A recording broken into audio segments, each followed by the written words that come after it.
All right, as always, we look at the cover first. I got to tell you, first time I saw this, I thought way too cluttered. But damn, you got to admit, Mandarin's just kicking back like a boss, shutting the door on Iron Man. His gang's coming in. Pretty cool. Like it. The book opens on a very wordy splash page. Caught in the clutches of the hands of the Mandarin.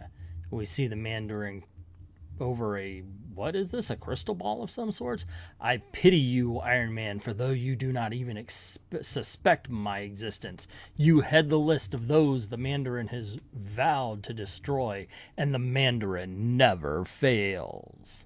In the remote vastness of Red China stands the castle of the most mysterious, the most feared Oriental of all. Some claim he has lived for many centuries, others claim he is far more than human, but none know the real origin, the true power, the evil genius of the East, the dreaded Mandarin. We have a favor to ask of you. Do not start reading this tale if you are in a hurry. It should be read slowly so that you will savor all of the drama, all of the suspense, all of the sensational, fantastic developments to the fullest, for you are about to meet a super menace who is destined to achieve a place for himself among fictional immortals. You and Iron Man are about to meet the Mandarin. Ha ha ha ha ha. Well, they didn't add the laugh. That was me. For years, men have spoken the name of the Mandarin in hushed whispers. To those of the Western world, he is little more than a fearsome legend. But in the Orient, in seething, smoldering secret of Red China, men know, to their sorrow, how real the Mandarin is. And we see a servant approach the Mandarin saying that there's some emissaries of the Red government outside of his doors. And the Mandarin's like, what? I'm not going to do a Chinese accent. That's just going to get me flagged. What? They dare disturb me? They dare come to my castle without invitation? I'll erase them from the face of the earth for that insolence. No, first I'll hear their babbling news, then I'll act accordingly. I kind of like this because, look, I love me a Silver Age book, but I got to admit there's something I call Silver Age silliness, and part of that is that the villains seem to be like children throwing tantrums. So at least he's like, yeah, okay, maybe I should listen. The eyes are not worthy of gazing upon my all-seeing crystal globe, so with a gesture I make it vanish. At another gesture I lower the drawbridge over my impassable moat. See, the drawbridge is being lowered. That means we may enter. I would rather face a fire-breathing dragon than stand in the presence of the Mandarin. We have no choice. Our communist overlords will slay us all if we fail in our mission. I know I said I wasn't going to do a voice, but the way they drew him in that first panel, all I heard was this high voice, and I can't do freaking Stitch to do the Mandarin, so I figured, okay, let's do something, right? Because the way they drew him, you gotta do a voice. Once within the castle's wall, the awe-stricken visitors are confronted with new evidence of the Mandarin's unbelievable power. And we see the military men on a block of stone flying towards the Mandarin as they are really afraid to meet him. If we displease him, we shall never be heard from again. What power on earth could ever rescue a prisoner from the castle of the Mandarin?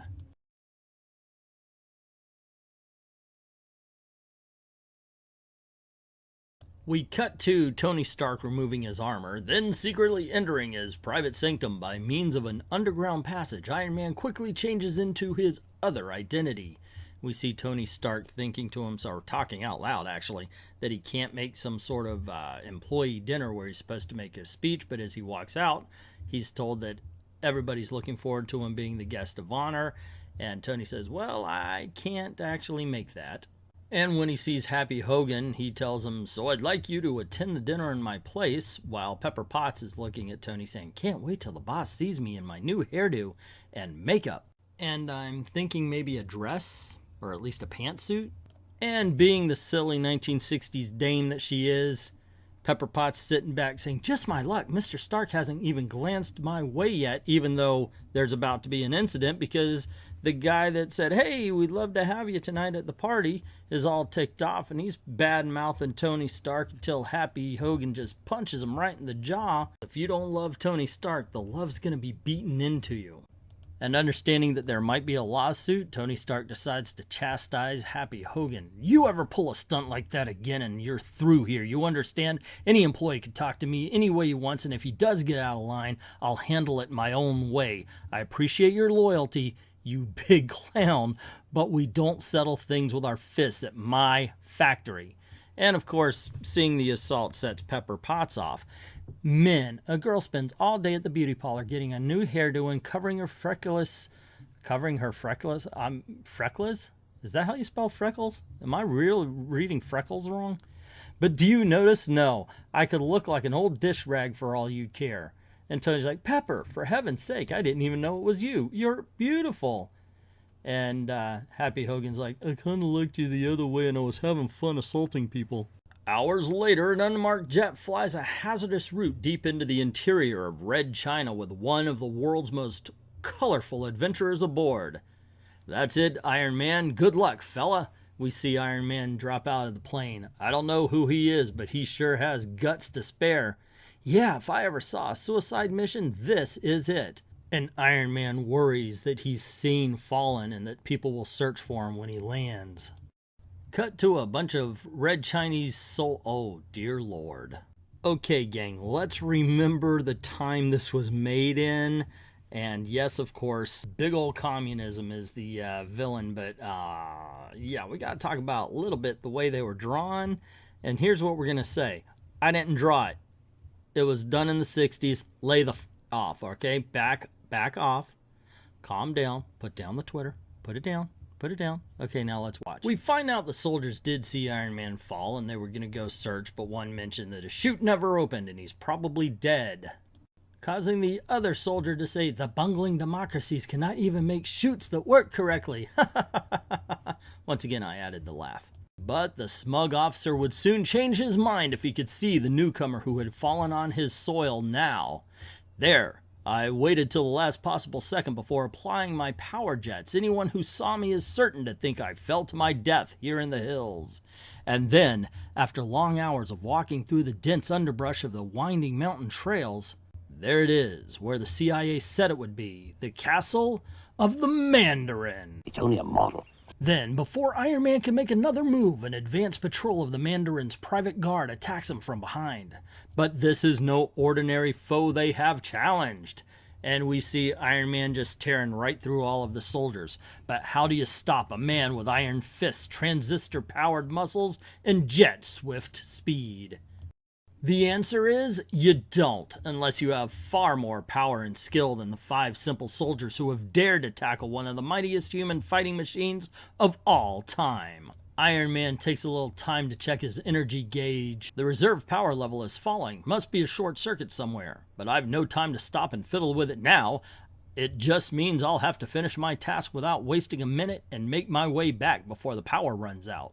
But within a secret viewing chamber inside the mighty castle, the Mandarin has observed everything that has transpired, and he chuckles softly as he touches a sensitive dial. So, Iron Man himself has dared invade my domain. How convenient of him to place himself within my grasp. We see Iron Man hit, "What a ray shooting out from the castle wall! I'm being irresistibly drawn towards the fortress by a form of a magnetic attraction." Minutes later, the strange ray deposits Iron Man in a gloomy chamber within the mysterious castle, and then... the walls, they're closing in. Whatever I do will have to be done fast, but what? The walls are sheer granite. I can't make a dent. Wait, that air vent above me, if I can just reach it in time. Welcome, Iron Man, to the stronghold of the Mandarin. I hope you will enjoy your stay here, for you shall never leave alive. You passed my first test, my closing walls, with admirable skill. It will be a pleasure to defeat a worthy adversary.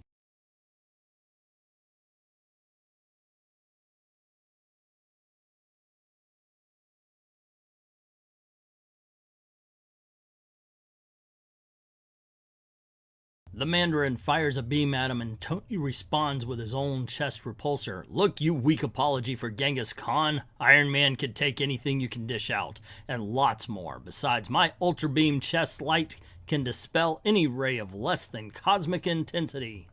I can see now that the world will never be safe so long as a power-mad despot like you remains free.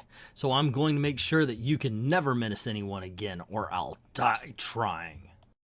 Ah, those are brave words, man of iron, especially brave from one whose life is nearing its final moments. Talk is cheap, mister. Once I get my hands on you... Oh, what? He's vanished. How? He must have done it with mirrors. Ah, were you naive enough to think that mere speed and brute force could catch the Mandarin? Whatever it takes, fella, you can be sure I'll find a way to do it. And if you're too tricky for me to get my hands on, then I'll catch you with a blast of high-frequency waves. Nothing can escape them. Nothing perhaps save the hands of the Mandarin. Is it me, or does this look like Iron Man is directed by Joel Schumacher?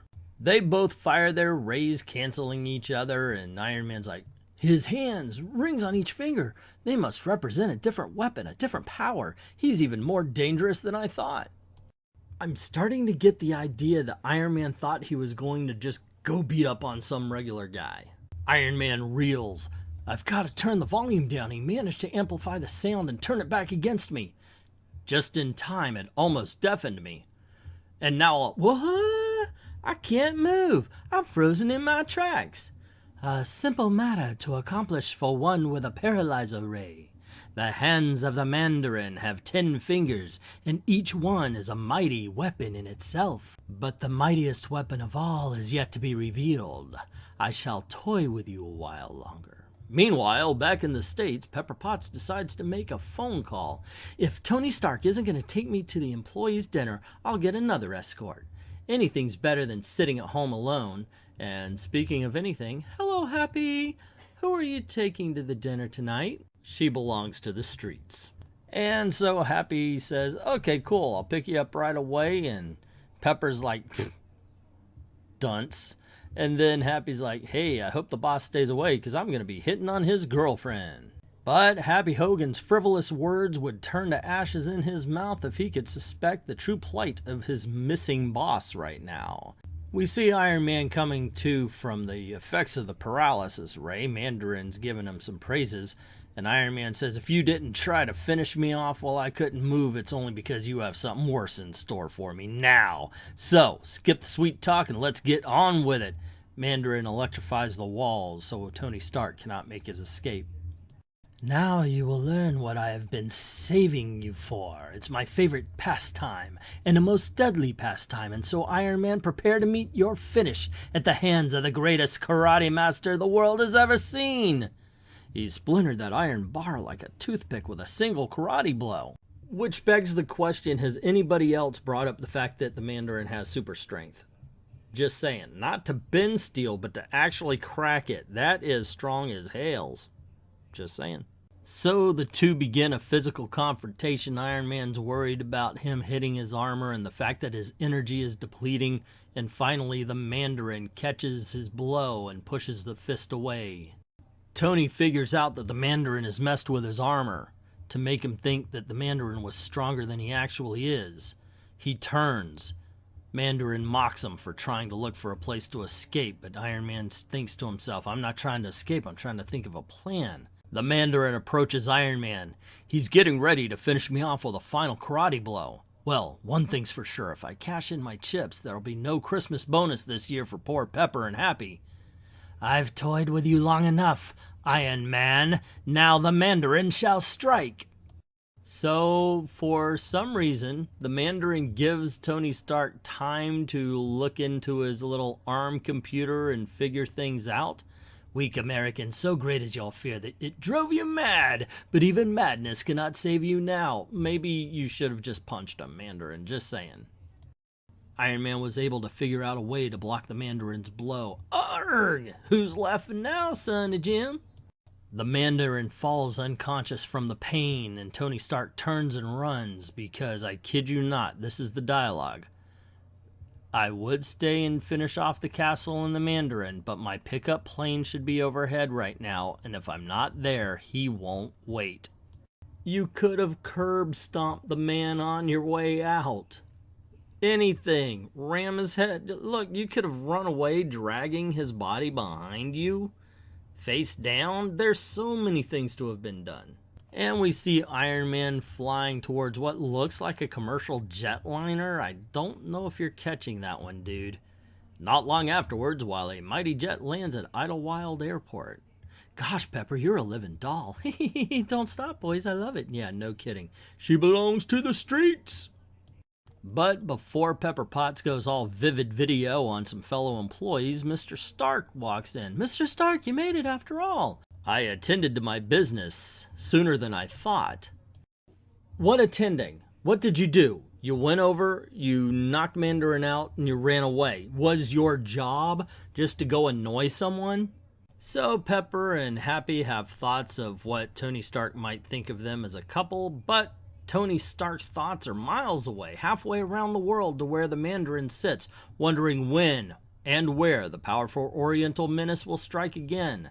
And when he does, we promise you this, you'll find the whole fantasy-filled tale right here in these pages, sooner than you think. So there you go, gang, the first appearance of the Mandarin. What'd you think? Personally, I thought it was pretty good. I think it was filled with all the appropriate melodrama, the Silver Age silliness, and my goodness gracious, you are not about to forget the name of the villain anytime soon, because he must have said it about 1,000 times in 12 pages.